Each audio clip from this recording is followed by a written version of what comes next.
Hello everyone, welcome back. इस video में मैं आप लोगों को जो नई रिक्रूटमेंट आई है गेट के रिलेटेड उसके बारे में थ्रू कर दूंगा। तो गेट के 2024 का जो गेट है उसके थ्रू रिक्रूटमेंट का नोटिफिकेशन आया है। कुछ ही मंथ में स्टार्ट हो जाएगा एप्लीकेशन भरने का। तो अच्छी अपॉर्चुनिटी है, तो उसको मैं थ्रू कर देता हूँ एक बार, ताकि आप लोग एकदम क्लियर हो जाए कि कैसे क्या क्या चीज़ें आपको रिक्वायर्ड रहेंगी, कैसे अप्लाई करना है। तो जैसे अपन स्क्रीन में आता हूँ, तो जैसे ही आप टाइप करोगे ai.aero, ये वाली साइट खुलेगी। मेन वेबसाइट है अपनी। यहाँ पे जाओगे, कैरियर ये नीचे है, कैरियर पे क्लिक करोगे तो ऐसा कुछ का खुलेगा। यहाँ पे देखोगे तो नीचे आओगे तो गेट 2024 का आपके पास रिक्रूटमेंट का एडवर्टाइजमेंट है। ठीक, यहाँ पर इसको क्लिक करोगे 16/2/2024, जो कि अभी कुछ दिन पहले आया था, तो ऐसा कुछ का खुलेगा। और यहाँ फिर डाउनलोड पे क्लिक करोगे तो ऐसा कुछ का खुलेगा। तो ये चीज़ को मैं थ्रू कर देता हूँ। यहाँ पे लिखा है कंपनी के बारे में अच्छा अच्छा बातें, वो सब आप पढ़ लीजिएगा। आप लोग तो जानते ही हैं, पहले भी मैंने ऐसा कवर किया हुआ है, तो मेरे को नहीं लगता ज़्यादा कुछ नया इंक्लूड करना होगा। यहाँ पे आते हैं सीधे अपन लोग डायरेक्ट वैकेंसीज़ पे। सबसे ज़्यादा इलेक्ट्रॉनिक्स की वैकेंसीज़ है, अच्छा ऑप्शन है, जूनियर एग्जीक्यूटिव की पोजीशन है, और साथ ही साथ आर्किटेक्चर, सिविल और इलेक्ट्रिकल का है। इस बार क्या हुआ है कि इस बार इन्फोटेक भी ऐड किया गया है। जनरली इंफॉर्मेशन टेक्नोलॉजी रहता नहीं है। अब यहाँ पे थोड़ी कम वैकेंसी है, पर ठीक है, चल जाएगा। सबसे ज़्यादा इलेक्ट्रॉनिक्स में ही है। अच्छा ऑप्शन है। यहाँ पर घुस के आप फिर उसके बाद जहाँ जाना चाहते हैं वहाँ जा सकते हैं, या फिर यहाँ पर भी रह के काम कर सकते हैं। ठीक है, तो लेकिन यह है कि गेट 2024 से होना चाहिए। अब इसमें कई सारी वैकेंसीज़ ऐसे मतलब अलग अलग हैं। यूआर के लिए है कुछ, एसटी, एससी, ईडब्ल्यूएस सब के लिए, और पीडब्ल्यूडीज़ के लिए है।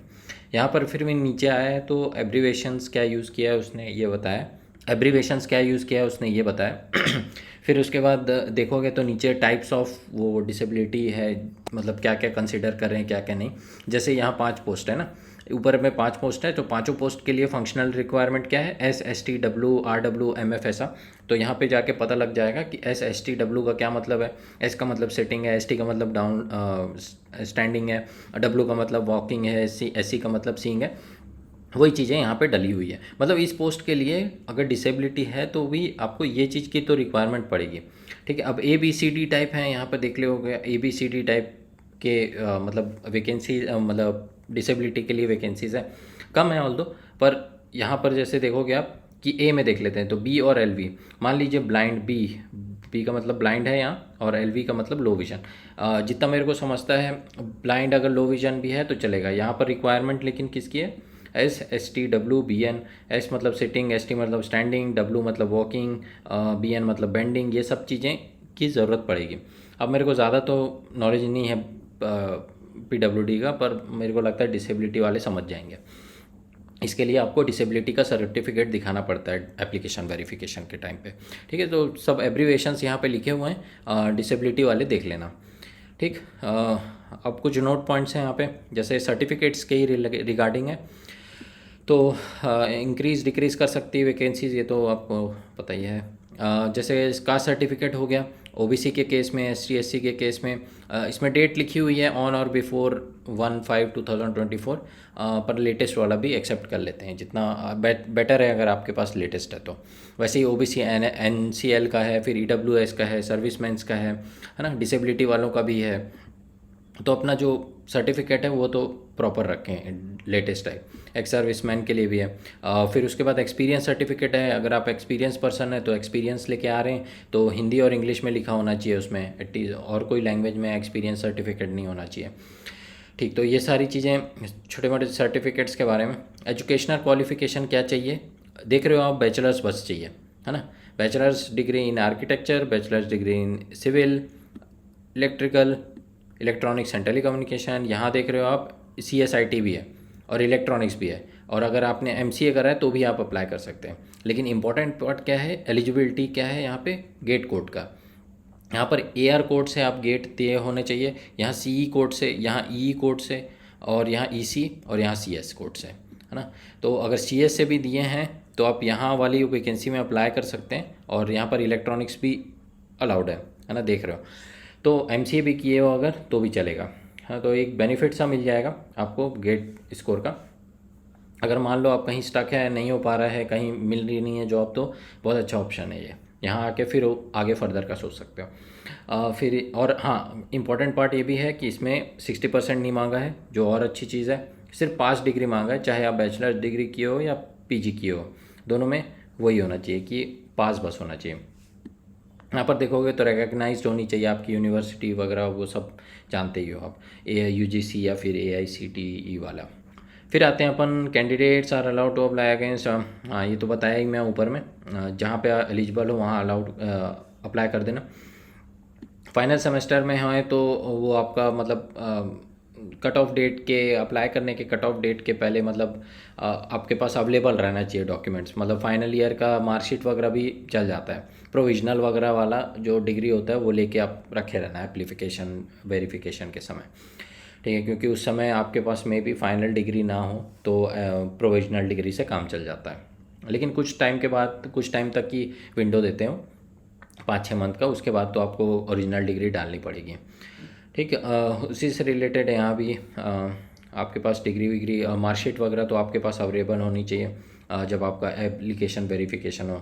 फिर उसके बाद परसेंटेज टू सीजीपीए कन्वर्जन का आपके पास सर्टिफिकेट होना चाहिए। मान लीजिए आप डिग्री में देता है, परसेंटेज में देता है अगर डिग्री, तो सीजीपीए में देता है तो परसेंटेज में, ये चीज़ इम्पोर्टेंट है। देखते वो इसी से हैं, हालांकि पास बस देखेंगे, परसेंटेज तो अब लिखा नहीं है तो क्या करोगे, काम नहीं आएगा उतना। ठीक, a reserve right to final decision, ये तो पता है आप लोगों को। और क्या काम किया है, स्पेशलाइजेशन है, क्वालिफाइंग डिग्री फाइनल डिसीजन है कि कुछ काम का नहीं है उतना। मास्टर्स डिग्री भी किए हो तो भाई पास रहना चाहिए उसमें, एप्लीकेशन वेरिफिकेशन के टाइम में दिखा सकते हो। ठीक, मैक्सिमम एज आपकी 27 साल होनी चाहिए एज ऑफ A1/5/2024। 5 साल का और 3 साल का रिलैक्सेशन है ST/SC और OBC में, और 10 साल का PWD में। एक्स सर्विसमैन को, इस पे मेरे को अच्छे से पता नहीं है कि क्या क्राइटेरिया यूज़ करते हैं। 10 साल कोई अगर अथॉरिटी में ही काम कर रहा है, 10 साल मतलब मैक्सिमम 10 ईयर तक मतलब एक्सटेंड कर सकते हैं अपर एज उसकी, और 10 साल उसको मिल जाते हैं अप्लाई करने के लिए, मेरे जैसा आदमी कर सकता है जैसे। ठीक है, मैं क्योंकि प्रोबेशन में नहीं हूँ, प्रोबेशन में नहीं होना चाहिए, तो प्रोबेशन मेरा हट चुका है, इसलिए मैं भी अप्लाई कर सकता हूँ मान लो अगर करना हो तो। फिर 10th-12th की मार्कशीट वो सब तो जानते हो आप। फिर उसके बाद ऑनलाइन एप्लीकेशन चालू होंगे 2/4/2024 से, अप्रैल में चालू होंगे, टाइम है आपके पास आराम से। और इसका सबमिशन ख़त्म होगा 1 मई में ख़त्म होगा। ठीक है, मई में ख़त्म होगा, जून जुलाई के अराउंड फिर लिस्ट आएगी। जून जुलाई के 2 महीने मान लो, जुलाई तक लिस्ट भी आती है, एप्लीकेशन वेरिफिकेशन, फिर 1 महीने 1-1.5 महीने आप एप्लीकेशन वेरिफिकेशन में चले जाएंगे, फिर उसके बाद फाइनल सिलेक्शन की लिस्ट।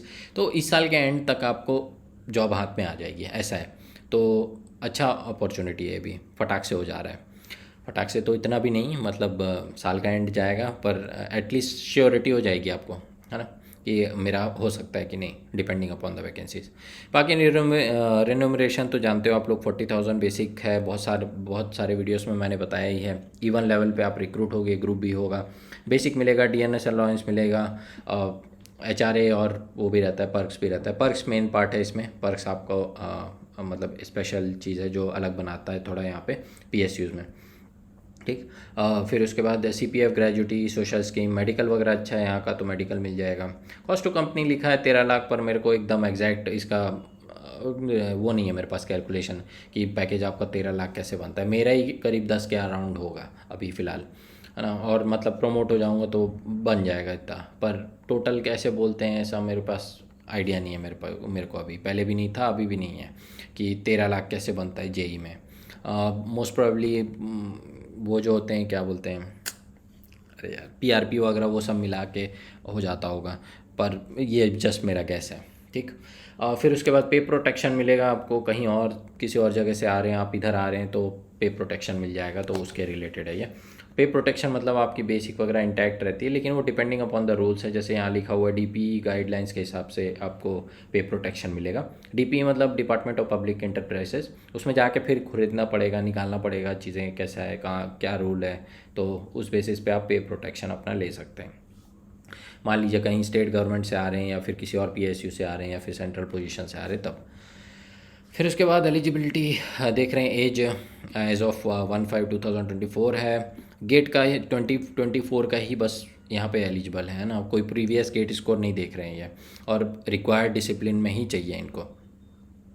फिर उसके बाद एप्लीकेशन वेरिफिकेशन वगैरह में तो आपको डॉक्यूमेंट्स का बताया ही है मैंने, उस पर भी आप बहुत बात की बात है समझ लो, लेकिन आपको ये सब चीज़ें मेल के ही थ्रू आएगी, ठीक है। किसी और साइट पे अपलोड बस नाम वाम होता है, बाकी आपको मतलब मेल किया जाता है मेन तो, है ना। ये HR के थ्रू आता है, HRAI.aero कुछ होगा, वो मेरे को याद नहीं है। फिर सर्टिफिकेट्स वगैरह सजा के रखने हैं उस टाइम के लिए, वो अलग चीज़ें हैं। फिर NOC वगैरह लगेगा, अगर आप कहीं और से आ रहे हैं तो डिपार्टमेंट का NOC लगेगा वहाँ से इधर ज्वाइन करने का। और फाइनलाइजेशन आपका गेट स्कोर पे रहेगा मेन, तो गेट स्कोर के बेसिस पे ही वो आपकी सीनियरिटी बनाएंगे। गेट स्कोर सेम है तो आपकी एज, अगर किसी की एज ज़्यादा है तो उसको ऊपर रखेंगे, सीनियर रखेंगे, किसी की एज कम है सेम गेट स्कोर पे तो उसको नीचे रखेंगे। एज भी सेम है अगर, तो फिर बैचलर्स के मार्क्स देखते हैं वो, जिसका ज़्यादा उसको ऊपर। फिर उसके बाद कैटेगरी वगैरह का है कि अनरिज़र्व में अगर आते हैं तो वो अनरिज़र्व में मतलब ले सकते हैं रिज़र्व कैंडिडेट वाले, और उल्टा नहीं है, लेकिन ये सब चीज़ें लिखा हुआ है यहाँ पे, इस पे नहीं जाते। काम के पॉइंट और ये है, ये देख लीजिए, ये वाला पॉइंट काम का है। इस पे यह है कि जूनियर एग्जीक्यूटिव इलेक्ट्रॉनिक्स वाला जो है उसको अंडरगो करनी पड़ेगी 6 मंथ्स की ट्रेनिंग, जिसमें वो खाने पीने रहने का हॉस्टल वगैरह मिलते रहता है। और इसमें ख़ास बात यह है कि 7 लाख का बॉन्ड रहेगा, ठीक है। 3 साल का रहता है, पहले ईयर में 7 लाख रहेगा, दूसरे ईयर में रहेगा 5 लाख, तीसरे ईयर में 3 लाख। मैं अभी 3 लाख वाले में हूँ, है ना। 5-6 महीने में मेरा बॉन्ड ख़त्म हो जाएगा, तो मैं लायबल नहीं रहूँगा। मतलब अगर आप एक पहले साल में छोड़े तो 7 लाख भरना पड़ेगा, दूसरे साल में छोड़े तो 5 लाख भरना पड़ेगा, तीसरे साल में छोड़े तो 3 लाख भरना पड़ेगा, चौथे साल में छोड़े तो कुछ नहीं भरना पड़ेगा, ठीक है। तो ऐसा होता है ये। तो कुछ लोग सोचते हैं कि ऐसा कि पूरा पैसा वापस करना पड़ता है, कि सॉर्ट ऑफ समझ लीजिए ऐसे ही है। पैसे तो आपको उतने ही देने हैं, ऐसा है। तो सैलरी बचा के दीजिए या फिर किसी और से लेके दीजिए, ऐसा वाला हिसाब है। पर मतलब दोनों का सेम ही बनता है, आपको इतने पे करके जाने पड़ेंगे, ऐसा वाला हिसाब है। फिर उसके बाद सिलेक्शन प्रोविजनल रहेगा, मेडिकल वगैरह सब लिखा हुआ है, इस पे भी नहीं जाते हैं, ये बात की बातें हैं। सारा अपना डॉक्यूमेंट्स वगैरह क्लियर रखिएगा, कहीं भी पोस्ट करा जा सकता है, आपको ये भी पता है। कुछ भी अगर उल्टा सीधा फर्जीवाड़ा करोगे तो एक्शन होगा। फिर कैसे अप्लाई करना है ये तो आप लोग जानते ही हैं, इसमें फ़ोटो वोटो वगैरह का, साइन वगैरह का जब फिल करते समय उसका ध्यान रखें, डॉक्यूमेंट्स का अपना ध्यान रखें। बहुत टाइम है, आप बना भी सकते हैं नया, और उसको संभाल के रखिए, इकट्ठा करके रखिए, ज़रूरत पड़ेगी। स्पेशली वो डेट ऑफ बर्थ वाले, कैटेगरी वाले, डिसेबिलिटी वाले, OBC वाले में सर्टिफिकेट इनकम वगैरह का, वो सब चीज़ें इंपॉर्टेंट है। फिर नीचे जाते हैं और काम का गेट स्कोर का, एडमिट कार्ड, रजिस्ट्रेशन नंबर उतना नहीं है, चलेगा, मेल वेल में मिल जाता है, फ़ोटोग्राफ का साइज़ वगैरह ये सब। हाँ, फ़ीस लगेगी 300 की, मतलब ऑनलाइन मोड से पे करनी है। इसमें फ्री SC ST PWD और अप्रेंटिस जो 1 साल के लिए काम किए हैं AI में, उनके लिए फ्री रहती है, और ऑल्सो फीमेल कैंडिडेट्स के लिए भी, है ना, एग्जाम्प्ट हैं वो। पेमेंट मोड ऑनलाइन ही है, यहाँ पे लिखा हुआ है। डुप्लीकेट पेमेंट हुआ तो रिफ़ंड हो जाएगा, ये सब चीज़ें लिखी है। फिर no experience is essential to apply for the above post, ये चीज़ इंपॉर्टेंट है, फ्रेशर्स के लिए अच्छा मौका है। फिर उसके बाद कुछ जनरल इंस्ट्रक्शंस हैं, इसमें उतना तो कुछ नहीं लगता, मेरे को लगता है कुछ गलत करोगे तो दिक्कत होगी, वही सब लिखा हुआ है। सेपरेट कम्युनिकेशन, सब मेल के थ्रू कम्युनिकेशन करेंगे, बस इतना ही है, ठीक है। तो धीरे धीरे सब समझ गए होगे आप, क्या क्या बताया मैंने। काम की चीज़ें मैं बता दूं तो देखिए, ऐसा होता है कि आपको ज्वाइन करने पे अगर मान लीजिए आपका सिलेक्शन हो जाता है, तो पहला पॉइंट तो ये कि आपको टाइम मिल जाएगा, तो आप कहीं और भी स्विच कर सकते हैं। कई लोग ग्रुप ए पोजीशन के लिए करते हैं ट्राई, सेंट्रल में जाना होता है किसी को, या तो फिर स्टेट में जाना होगा अपने जगह, वहीं पर आपको सर्व करना है, मान लो। कुछ लोगों के ऐसे भी मतलब वो रहते हैं, मतलब प्रेफरेंस रहता है।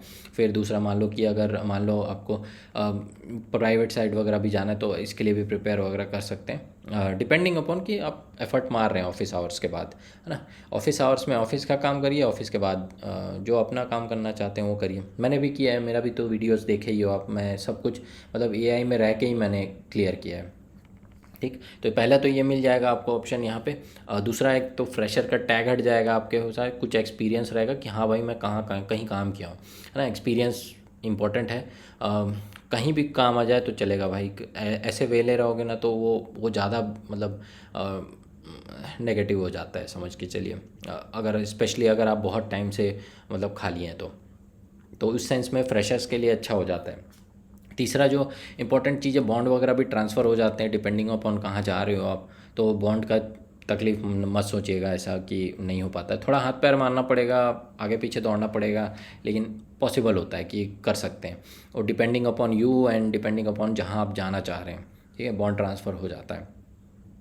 चौथा चीज़ जो हाँ चौथा चीज़ ये कि 2024 में अभी आ रही है, जैसे तुरंत का तुरंत आ रहा है। कुछ ही टाइम पहले एग्ज़ाम हुआ है ना, आई थिंक 10 दिन पहले एग्ज़ाम हुआ है। और देखिए फटाक से आ गया रिक्रूटमेंट का नोटिफिकेशन। जनरली क्या होता है ना कि एआई की रिक्रूटमेंट 1 डेढ़ साल 2 साल बाद होती है। पिछली वाली रिक्रूटमेंट देखोगे आप 2020 गेट, 2021, 2022, इससे रिक्रूटमेंट अभी पिछले साल हुई है। सोचिए कितना टाइम बाद हुआ है। और इसके जैसा एक रिक्रूटमेंट कब हुआ था पता है? 2018 में हुआ था। फटाक से एग्ज़ाम दिया था लोगों ने और फटाक से वैकेंसी आ गई थी।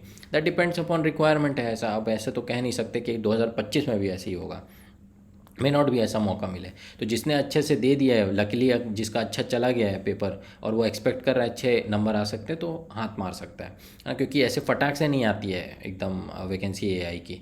तो तुरंत के तुरंत हाथों हाथ मिल जाएगा। अक्टूबर नवंबर दिसंबर कहीं तक में आपको हाथ में जॉब आ जाएगी। तो फ्रेशर हैं, एक्सपीरियंस नहीं है तो एक जगह रह लें, फिर उसके बाद स्विच करने का कोशिश करें। ऐसे भी कर सकते हैं। मान लीजिए इनकेस अगर आपसे कोई अपनी ड्रीम पोजीशन आपको नहीं मिल पा रही है तो ये सारे मेरे मतलब ओपिनियंस हैं। बाकी आपका रीज़न है। कई लोग मिनी रत्न है बोल के नहीं करते हैं ज्वाइन, पर बहुत सारी चीज़ें आपको यहाँ मिल जाएंगी जो दूसरी जगह नहीं मिलेगी। हाँ, ये है कि 60 बेसिक नहीं मिलता है तो थोड़ा मतलब ख़राब लगता है। अच्छा रैंक भी लाओ तो 40 बेसिक मिलेगा, लेकिन ऐसा सोच के देखिए कि 5-6 साल में, 6-7 साल में आप बन जाएंगे, 60 बेसिक पे आ जाएंगे। उसके ऊपर जाना थोड़ा सा टफ हो सकता है, ठीक है। यही चीज़ें हैं। और इससे रिलेटेड आपको कुछ लगता है तो मैंने बहुत सारे तो वीडियो बना रखे हैं। एआई की प्लेलिस्ट बना रखी है इसी चैनल पे, आप देख लेना वो चीज़। उसमें बहुत सारा चीज़ें डिस्कस किया है मैंने। एक आध दो चेंजेस भी हैं, वो मैं बाद में कवर करूँगा सोच रहा हूँ। जैसे ट्रांसफ़र रिलेटेड चेंजेस आए हैं, टीए मिलता है तो उसमें चेंजेस आए हैं। तो वो सब चीज़ें मैं थोड़ा सेव करके रखा हूँ, थोड़ा टाइम हो जाए उसके बाद ही बनाऊँगा, उस पर सोचा हूँ। उसके अलावा हाँ, शायद आई थिंक एटीसी का भी चल रहा है। जैसे स्क्रीन पे आता हूँ, हाँ, एटीसी का भी डॉक्यूमेंट वेरिफिकेशन चल रहा है। कुछ टाइम पहले एग्ज़ाम हुआ था जिसमें एटीसी का, आई थिंक दिसंबर में हुआ था वो। तो उसका डॉक्यूमेंट वेरिफिकेशन चल रहा है, तो उस पर भी ध्यान दें। आज ही कुछ अपडेट आया है कि फुल टाइम रेगुलर होना चाहिए आपकी डिग्री में लिखा हुआ। तो एटीसी की भी पोजीशन अच्छी है। एटीसी में तो बल्कि अच्छा खासा मॉनेटरी बेनिफिट है। रेटिंग वेटिंग कर लेंगे तो वो भी अच्छी पोजीशन है। वहाँ भी आपको टाइम मिलेगा। मान लो वहाँ रहना चाहते हो तो वहाँ रह लो, नहीं तो स्विच करना चाहते हो तो स्विच भी हो जाएगा। वहाँ भी बॉन्ड है लेकिन, है ना। तो ओवरऑल मेरे को लगता है ये एक अच्छा स्टेपिंग स्टोन दे सकता है, एक सेंटर पॉइंट है। मतलब आप चाहो तो यहाँ पर रह भी सकते हो ज़िंदगी भर, या फिर आप स्विच भी कर सकते हो, ठीक है। तो इतना टाइम मिल जाता है डिपेंडिंग अपॉन कि कहाँ काम कर रहे हो आप, या फिर आपके सीनियर्स कैसे हैं, ज़्यादा प्रेशर तो नहीं डालें ऐसा वाला। तो होपफुली आपको समझ में आ गया होगा। गर्ल्स लोगों के लिए भी अच्छा जॉब है। हम लोग तो काम करते हैं, मैडम लोग भी रहते हैं, तो कोई ऐसा चिल ही रहता है। कोई ऐसा वो नहीं है, तकलीफ़ नहीं है कि लेडीज़ लोग नहीं कर सकते हैं। एटीसी की पोजीशन में बहुत बैठते हैं चैनल पे लेडीज़ लोग, सीएनएस में भी काम करते हैं, तो ऐसा वो नहीं है। बाकी आपका मर्ज़ी है, जैसा लगता है आपको। अगर आगे कहीं और किसी पोजीशन पे जाना है तो जा सकते हैं, नहीं तो रहना है तो रह सकते हैं, ठीक है। तो सब समझ में आ गया होगा। प्लेलिस्ट देख लेना। और कुछ रहता है तो मैसेज क्या बोल रहा हूँ, इस पर डाल देना, कमेंट में डाल देना। फिर मिलते हैं, तब तक बाय बाय, टाटा।